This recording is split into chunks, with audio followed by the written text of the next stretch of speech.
তো বন্ধুরা ফোনে হাত লাগিয়ে ওটা কাটে গেছে, তো তোমরা আবার দেখো, আবার পরের ভিডিওতে তোমরা দেখো ওটা হাত লাগিয়ে কাটে গেছে। তো আমি আবার তেল কোথায় দিয়ে আলাদা কামবাই কীভাবে করব।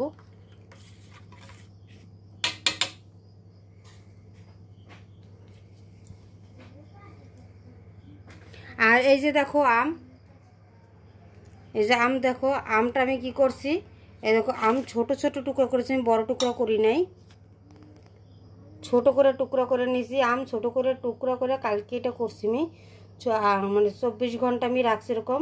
আম ছোট করে টুকরো করে ফার্স্টে আমি ধুইয়া শুকাই নিছি, তারপরে আমি দিয়া শুকাইয়া করছি কি কাটছি, কাইটটা লবণ মিলাইছি, খালি লবণ দিছি আমি। লবণের পরিমাণটা একটু বেশি দেবা তোমরা, যাতে আমটা পুরো লবণ হয়ে যায়।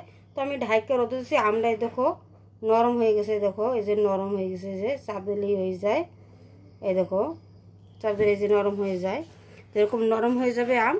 তো সেইটা তোমরা এরকম বানাবা, তো আচারটা সেই হিসেবে ভালো হবে। আমাদের বাজারের আচারের ভালো লাগে, তো আমি বাজারের মতনই আচার বানাই।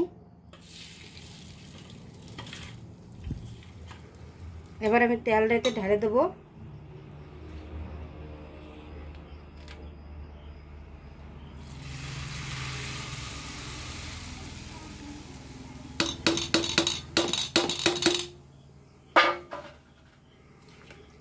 তোমার আস্তি মশলা তোমাকে প্যাকেটটা আমি দেখাচ্ছি, ওই মশলাটা প্যাকেটটা না,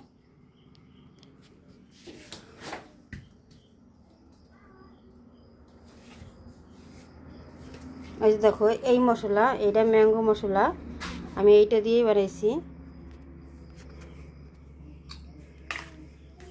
যেরকম পুরো মিলাইয়ে রেখে দেবে, আমটাও নরম হয়ে যাবে। আবার বড় বড় আমের টুকরো আমার খেতে ভালো লাগে না, তাই আমি সেজন্য ছোটোটাই করছি। আর এবার দিয়ে দেবো ভিনেগার। ভিনেগার দিলে বন্ধুরা কি হয়, যে আচারটা খারাপ হয় না। আর ভিনেগারটা একটু বেশি দিলাম আমি,